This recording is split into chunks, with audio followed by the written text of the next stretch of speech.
Hello दोस्तों, नमस्कार। बहुत बहुत स्वागत है आपका अपने यूट्यूब चैनल हिंदी एकेडमी परिवार में।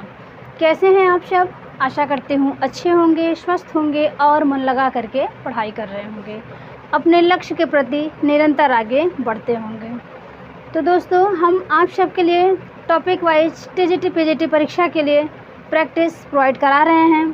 तो जो आज का हमारा प्रैक्टिस सेशन है वो हिंदी व्याकरण है और प्रैक्टिस 11 है। इसके पहले हमने 10 सेट आप सबको कराए हैं जो कि परीक्षा के दृष्टि से महत्वपूर्ण प्रश्न हैं। ठीक है, तो जो भी भाई बहन हमें पहली बार सुन रहे हैं, इस चैनल पे पहली बार हैं, तो वे चैनल को सब्सक्राइब कर लें, बेल आइकन प्रेस कर लें, जिससे हमारे वीडियोज़ की नोटिफिकेशन सबसे पहले उनको मिल जाया करें। और वीडियो में अंत तक बने रहें। वीडियो पसंद आता है तो वीडियो को एक लाइक करें और वीडियो को ज़्यादा से ज़्यादा शेयर करें, जिससे कि वे भाई बहन जो टीजीटी पीजीटी की तैयारी कर रहे हैं इस समय, वे भी इनका लाभ ले सकें। ठीक है, तो दोस्तों मैं आप सबको बता दूं कि आज के जो हमारे प्रैक्टिस में प्रश्न रखे गए हैं, हमने रखे हैं, वे आपके जो प्रीवियस ईयर पेपर हैं, एनवीएस का हो गया, केवीएस एग्ज़ाम हो गया, टीजीटी पीजीटी और डीएसएसबी हो गया, जीआईसी हो गया, ये प्रश्न उसमें आए हुए हैं। तो मैं आशा करती हूँ कि यहाँ से उन्हीं प्रश्नों को हमने रखा है, इसमें मैं आप सबको नए भी प्रश्न करा सकूँ। ठीक है, तो मेरा उद्देश्य यही है। चलिए अपने क्लास को कंटिन्यू करते हैं। तो देखिए, हमारा पहला प्रश्न है, अखरोट पटाखा किस भाषा का शब्द है? अखरोट पटाखा किस भाषा का शब्द है? पश्तो है, फ़ारसी भाषा है, तुर्की भाषा है और पुर्तगाली भाषा है।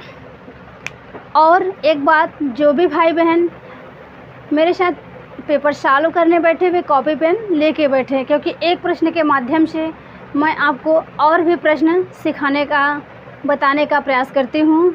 ठीक है, तो आप वे सभी प्रश्नों को नोट किया करिए जो कि परीक्षा की दृष्टि से महत्वपूर्ण हैं, जो बार बार परीक्षा में पूछे गए हैं, उनको भी मैं बताते चलती हूँ।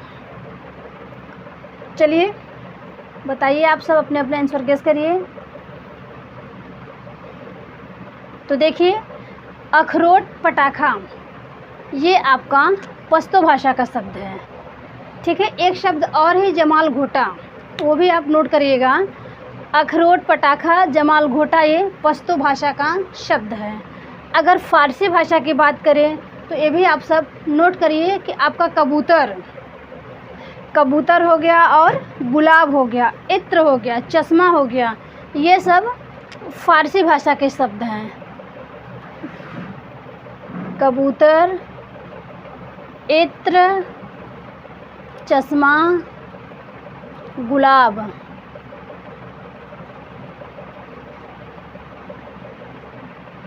ये आपका फ़ारसी भाषा का है। ठीक है, अगर हम तुर्की भाषा की बात करें, अभी 2021 टीजीटी में उर्दू शब्द पूछा था, उर्दू किस भाषा का है?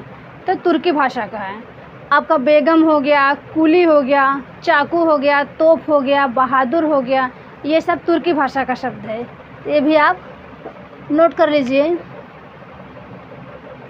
बहादुर, बेगम, उर्दू, कुली, ठीक है, ये आपका तुर्की भाषा का शब्द है। इन्हें आप नोट करते हुए चलें। दोस्तों, इन प्रैक्टिस के माध्यम से हमारा यही प्रयास है कि हम आपका जो टीजीटी पीजीटी का पूरा सिलेबस है वो कवर हो सके, और जो प्रश्न ज़्यादा आते हैं परीक्षा में, महत्वपूर्ण होते हैं, उनको भी हम इसमें शामिल करें और इन्हीं एक प्रश्न के माध्यम से चारों ऑप्शन को भी व्याख्यायित करते चलें, जिससे आप कुछ नया सीख सकें। ठीक है, तो मेरे क्लास की यही विशेषता है। तो देखिए, और पुर्तगाली भाषा की बात करें तो पुर्तगाली भाषा में आपका तौलिया हो गया, बहुत पूछा जाता है। तौलिया ये पुर्तगाली भाषा का शब्द है। ठीक है, काजू पुर्तगाली है और जो अखरोट है पश्तो है, ये भी आप ध्यान रखिएगा। पिस्तौल हो गया, अनानास, ये भी पुर्तगाली भाषा का शब्द आपका बाल्टी हो गया, अनानास हो गया, अलमारी हो गया।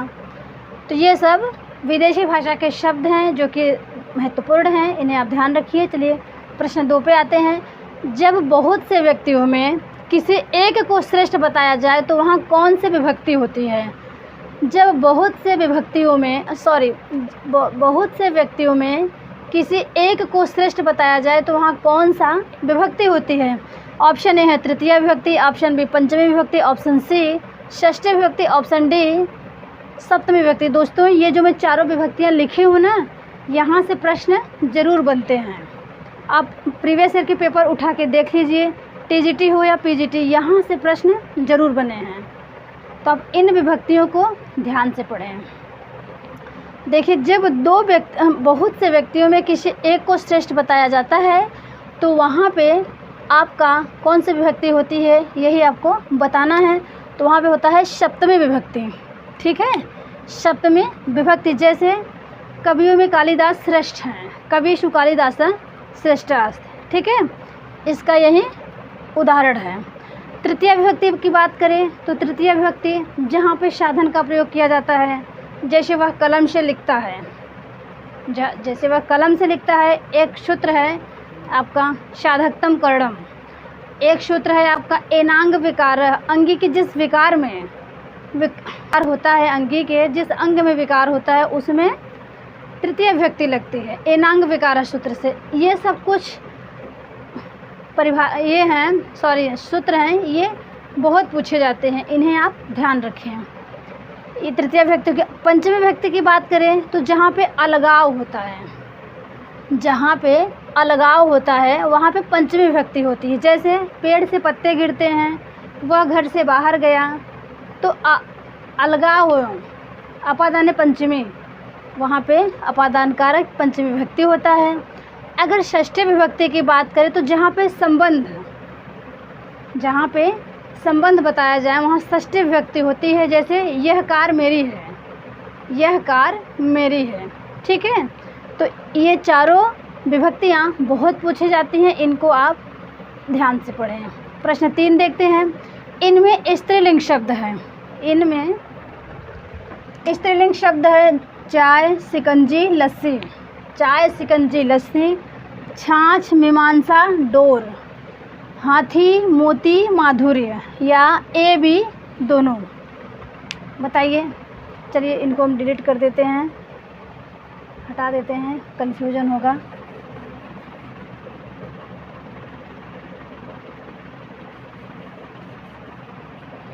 चलिए, चाय, शिकंजी, लस्सी, छाछ, मीमांसा, डोर, हाथी, मोती, माधुर्य। तो देखिए इनमें स्त्रीलिंग शब्द का चयन करना है। तो जो भी भाई बहन ऑप्शन डी लगाए होंगे वे सही हैं। चाय, शिकंजी, लस्सी ये आपका स्त्रीलिंग शब्द है। दूध, दही ये आपका पुल्लिंग होता है। और छाछ स्त्रीलिंग होता है। छाछ को, लस्सी को आप स्त्रीलिंग लगाइएगा, न कि पुल्लिंग। और मीमांसा, डोर ये सब स्त्रीलिंग है। हाथी, मोती, माधुर्य ये 3 शब्द है। हाथी, मोती, माधुर्य ये आपका पुल्लिंग है। ठीक है दोस्तों, ये हमने प्रश्न वहीं लिए हैं, ये परीक्षा में आए हुए हैं, इन्हें आप ध्यान रखिए। चलिए प्रश्न 4 देखते हैं। कौन सा शब्द है जो सदैव स्त्रीलिंग में प्रयुक्त होता है? वह कौन सा शब्द है जो सदैव स्त्रीलिंग में प्रयुक्त होता है? मकड़ी है, पक्षी है, बाज है और गेंडा है। इनमें आपका राइट आंसर हो जाएगा मकड़ी। ठीक है, मकड़ी, इनका लिंग परिवर्तन नहीं होता, ये नित्य स्त्रीलिंग में होता रहता है। ठीक है, देखिए प्रश्न 5 है। किसमें बहुवचन का प्रयोग हुआ है? किसमें बहुवचन का प्रयोग हुआ है? लड़का कहता है, लड़के ने कहा, ऑप्शन बी है, ऑप्शन सी है। लड़के लड़के से कहते हैं, ऑप्शन सी है। ऑप्शन डी है, लड़के ने लड़के से कहा, लड़के ने लड़के से कहा। बताइए, इनमें अपने आंसर लगाइए।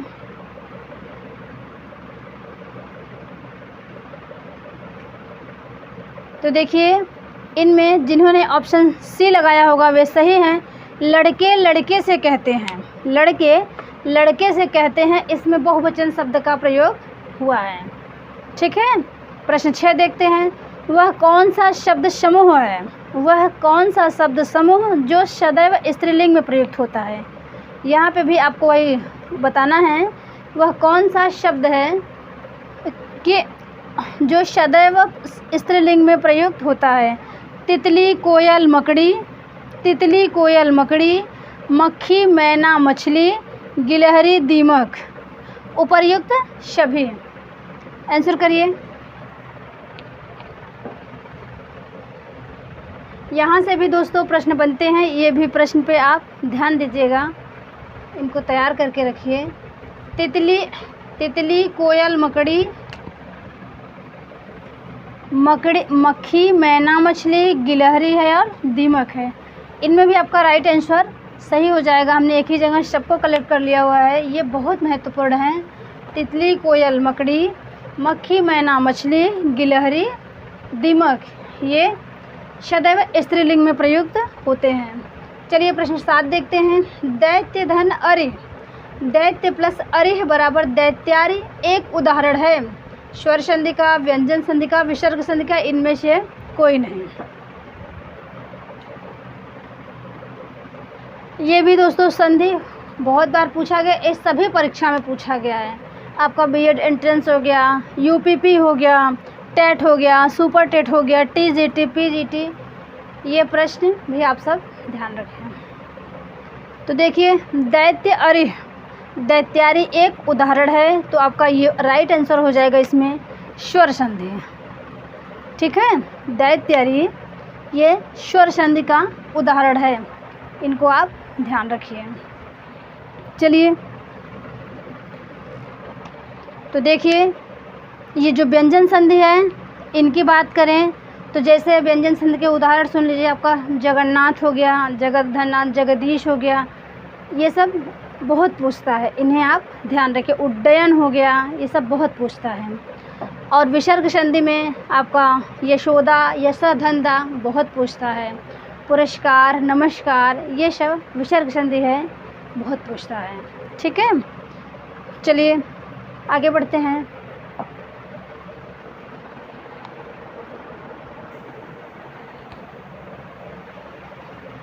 चलिए प्रश्न नंबर 8 देखते हैं। निम्न में असत्य संधि विच्छेद है, निम्न में असत्य संधि विच्छेद है। ऑप्शन है सदा प्लस एव, ऑप्शन बी है प्रति प्लस एक, विद्या प्लस अभ्यास, सद प्लस आचार। इसमें कौन सा असत्य है यही आपको बताना है। बताइए, आप सब अपने अपने आंसर करिए, गेस। यहाँ पे असत्य बताना है। सदा धन एव, ये होता है आपका सदैव। ठीक है, ये होता है, ध्यान रखिए इस पे दो मात्रा लगी, बड़ी मात्रा लगी है, ये वृद्ध संधि है। सदा प्लस एव, सदैव, ये वृद्ध संधि है।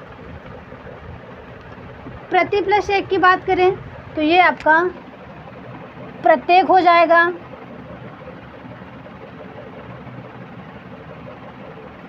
ये आपका यड़ संधि हो गया।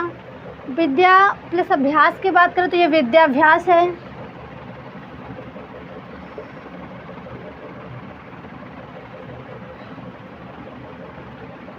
विद्या अभ्यास। अब बचा आपका ऑप्शन डी, सद प्लस आचार नहीं होता, सत धन आचार होता है। ठीक है, सत प्लस आचार, सदाचार। ठीक है, ये आपका व्यंजन संधि है। सत प्लस आचार, सदाचार, ये व्यंजन संधि है। ठीक है, ध्यान रखिएगा। चलिए प्रश्न 9 पे चलते हैं। इनमें विसर्ग संधि का उदाहरण है, इनमें विसर्ग संधि का उदाहरण है। जो भी हमने यहाँ ऑप्शन रखे हैं ये भी महत्वपूर्ण हैं, आप ध्यान रखें। देखिए पेतु धन इक्षा, पेतुरिक्षा, निधन आधार, निराधार, और दुधन उपयोग, दुरुपयोग। ऑप्शन डी है सभी हैं। ठीक है, तो चलिए करिए। यहाँ पे आपका होगा विसर्ग लगा रहेगा। पितुधन इक्षा पितृक्षा, निधन आधार निराधार और दुधन उपयोग दुरुपयोग। चलिए तो देखिए, इनमें जिन भाई बहन ने ऑप्शन डी लगाया होगा वे सही हैं। इनमें सभी जो हैं उदाहरण आपके विसर्ग संधि के हैं। पितुधन इक्षा पितृक्षा, निधन आधार निराधार, दुधन उपयोग दुरुपयोग, ये सभी विसर्ग संधि के उदाहरण हैं। प्रश्न 10 देखते हैं। द्वंद्व समास का उदाहरण है। द्वंद्व समास का उदाहरण है आपका कतरव्योत है, मनमाना है, महात्मा है, भुजदंड है। बताइए। तो देखिए, जिन लोगों ने ऑप्शन ए लगाया होगा वे राइट हैं। कतरव्योत में आपका द्वंद्व समास है। जबकि मनमाना की बात करें तो इनमें अव्ययी भाव समास है, आप नोट करिएगा। और महात्मा में कर्मधारय समास है। भुजदंड में इनमें भी कर्मधारय समास है। ठीक है। चलिए प्रश्न 11 देखते हैं। अकृतम में समास है। अकृतम में समास है, तत्पुरुष समास है, अव्ययी भाव समास है, द्वंद्व समास है और अकृतम में समास है, तत्पुरुष समास, कर्मधारय, द्वंद्व और अव्ययी भाव समास। चलिए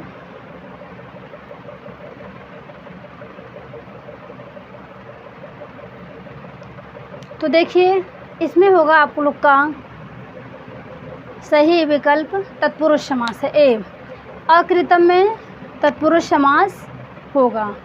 और कर्मधारय की बात करें तो जैसे आपका हो गया कर्मधारय में महात्मा ऊपर पढ़े हैं, भुजदंड इसमें भी कर्मधारय है।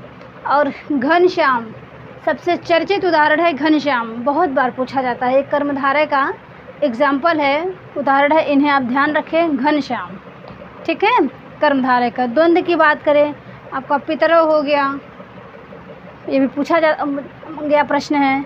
अव्यय भाव की बात करें तो ये है यथाशीघ्र। ये जिस शब्द में पहला शब्द अव्यय आता है वहाँ पे अव्यय भाव समास होता है। आजन्म हो गया, यथाशक्ति हो गया। चलिए प्रश्न 12 देखते हैं। रसोई घर का समास विग्रह है। रसोई घर का समास विग्रह है। रसोई के लिए घर, रसोई का घर, घर की रसोई, रसोई और घर।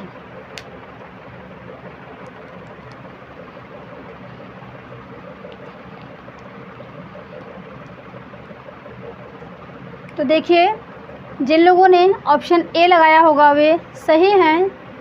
रसोई के लिए घर, रसोई घर का समास विग्रह होता है रसोई के लिए घर। प्रश्न 13 देखते हैं।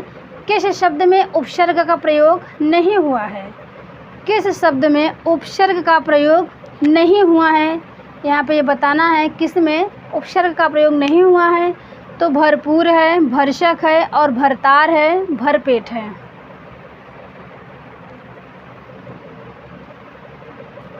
तो चलिए देखिए, इनमें हो जाएगा राइट आंसर ऑप्शन सी। ये जो भरतार शब्द है ये आपका, इसमें उपसर्ग का प्रयोग नहीं हुआ है। जबकि भरपेट, भरसक, भरपूर में उपसर्ग का प्रयोग हुआ है। प्रश्न 14 देखते हैं। किस शब्द में उपसर्ग का प्रयोग हुआ है? वहाँ पे नहीं बताना था, अब यहाँ बताना है किस शब्द में उपसर्ग का प्रयोग हुआ है। निगाह है, निवाला है, निशाचर है, निढाल है। चलिए अपने अपने आंसर लगाइए। तो देखिए, जिन भाई बहन ने ऑप्शन डी लगाया होगा वे राइट हैं, ये आंसर सही है। निढाल, ढाल में नि उपसर्ग लगा हुआ है। और निशाचर इसमें उपसर्ग नहीं लगा है। निवाला इसमें भी नहीं लगा है। निगाह इसमें उपसर्ग का प्रयोग नहीं हुआ है। चलिए प्रश्न 15 देखते हैं। राजीव पर्याय है। राजीव पर्याय है तामरस का। देखिए, तामरस, पारद, रसाल, कुमुद। राजीव किसका पर्यायवाची है यही बताना है। तो देखिए, इनमें हो जाएगा राइट आंसर आपका ये तामरस जो है मीन्स कमल का पर्यायवाची है और राजीव भी कमल का पर्यायवाची है। ठीक है। अगर पारद की बात करें, पारद ऑप्शन बी और सी, पारद और रसाल की बात करें तो ये आपका आम का पर्यायवाची है। ठीक है, नोट करिएगा, ये आम का पर्यायवाची है। अगर कुमुद की बात करें ऑप्शन डी तो ये चांदी का पर्यायवाची है। ठीक है, पारद रसाल आम का पर्यायवाची है और कुमुद चांदी का पर्यायवाची है। आप ध्यान रखें। चलिए आगे बढ़ते हैं।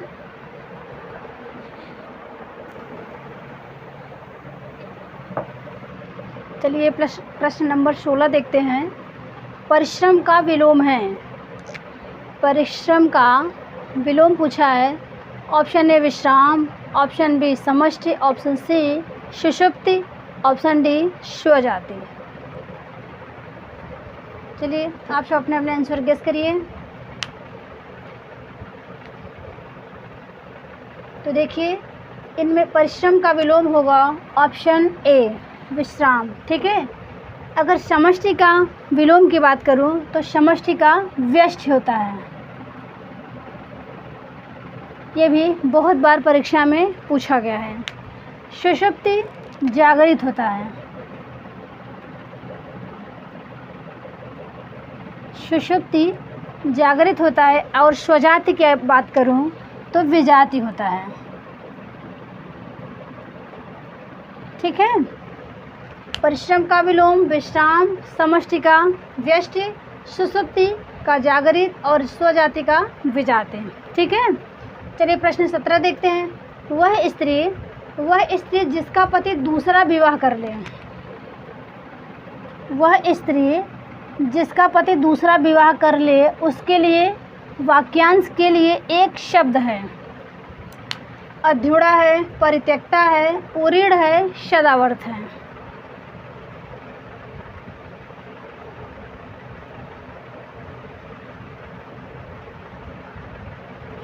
करिए आप सब अपने अपने आंसर।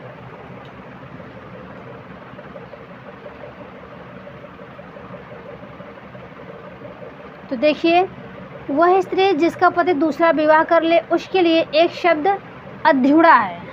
उसके लिए एक शब्द अध्युड़ा है। ठीक है। और परित्यक्ता की बात करूं तो वह स्त्री जिनका पति ने उन्हें त्याग दिया हो। वह स्त्री जिनका पति त्याग दिया हो उनके लिए परित्यक्ता होता है। और उरीड़ की बात करूँ तो जिसने अपना ऋण चुका दिया हो। जिसने अपना ऋण चुका दिया हो उनके लिए उरीड़ होता है। सदावर्त की बात करूँ तो जो दीन दुखियों के लिए मुफ्त में भोजन दिया जाता है, जो दीन दुखियों के लिए मुफ्त में भोजन दिया जाता है उन्हें सदावर्त कहते हैं। जिसने अपना ऋण चुका दिया हो उसे उरीड़ कहा जाता है। और जिस स्त्री का पति उस स्त्री को त्याग दिया हो उसके लिए परित्यक्ता। ठीक है। और वह स्त्री जिसका पति दूसरा विवाह कर ले उसके लिए अध्युड़ा। ये आपका सही है। ठीक है। चलिए प्रश्न 18 देखते हैं। पर्यायवाची की दृष्टि से एक विकल्प अशुद्ध है। यहाँ पे अशुद्ध पूछा हुआ है। पर्यायवाची की दृष्टि से एक विकल्प अशुद्ध है तो कौन सा है? आकाश पुष्कर, कमल तामरस, यमुना जाह्नवी, कामदेव मनोभव। बताइए।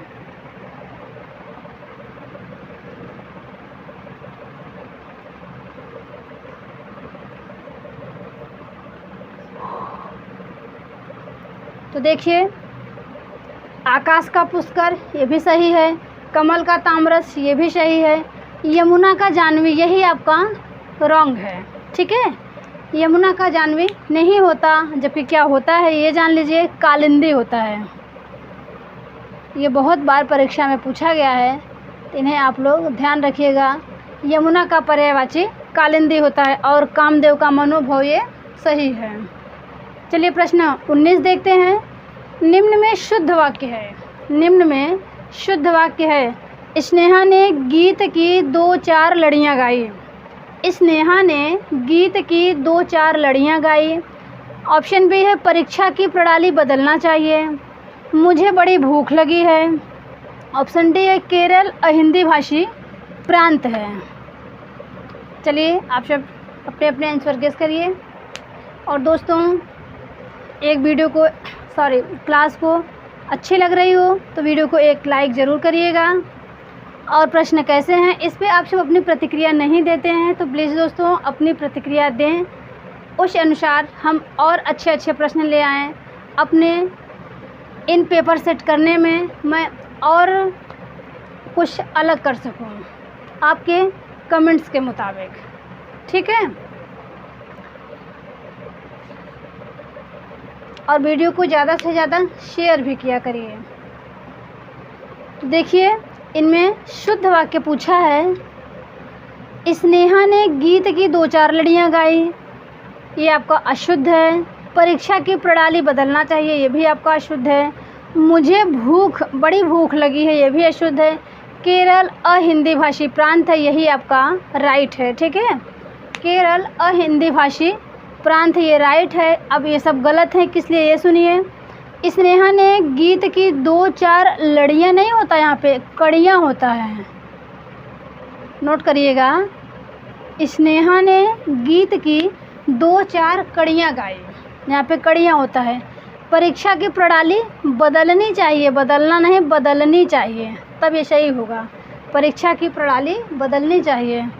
मुझे बड़ी भूख लगी है, मुझे बड़ी भूख लगी है, यहाँ बड़ी की जगह आपका होगा बहुत भूख लगी है। मुझे बहुत भूख लगी है, ये आपका शुद्ध होगा, ठीक है। चलिए प्रश्न 20 देखते हैं और ये अंतिम प्रश्न है। उन्नत मना शब्द का सही अर्थ है। उन्नत मना शब्द का सही अर्थ है, ऑप्शन ए है अच्छे भाव एवं विचारों से युक्त, ऑप्शन बी है समान भाव एवं विचारों से युक्त, ऑप्शन सी है सामान्य भावों एवं विचारों से युक्त, ऑप्शन डी है उच्च भावों एवं विचारों से युक्त। चलिए अपने अपने आंसर करिए। एक बार फिर मैं बताना चाहूँगी दोस्तों, इन प्रश्नों को आप तैयार करके रखें। ये सभी टीचिंग्स एग्ज़ाम आपका NBS, GIC, KVS और DSSB, इन सभी परीक्षाओं में यहाँ से प्रश्न बने हुए हैं और UP TGT PGT में भी बने हैं। तो आप इन प्रश्नों को ध्यान रखें, यहाँ से परीक्षा में आपको 2-4 नंबर ज़रूर देखने को मिलेंगे। तो देखिए उन्नत मना शब्द का सही अर्थ होता है ऑप्शन डी, जिन्होंने चुना होगा सही है, उच्च भाव एवं विचारों से युक्त। तो चलिए आज की क्लास कैसी रही दोस्तों, प्लीज़ इस पे अपनी प्रतिक्रिया आप सब ज़रूर दीजिएगा। और जो भी भाई बहन नए हैं वे ऐसे टॉपिक वाइज प्रैक्टिस पाने के लिए और TGT PGT परीक्षा के लिए तैयारी के लिए आप सब हमारे चैनल को फॉलो करें और चैनल को सब्सक्राइब कर लें, बेल आइकन प्रेस कर लें, जिससे वीडियो का हर नोटिफिकेशन आप सबको मिल जाए। अगर वीडियो पसंद आए तो वीडियो को एक लाइक भी ज़रूर करें। चलिए अब मिलेंगे नेक्स्ट वीडियो में, तब तक के लिए दीजिए इजाज़त, नमस्कार।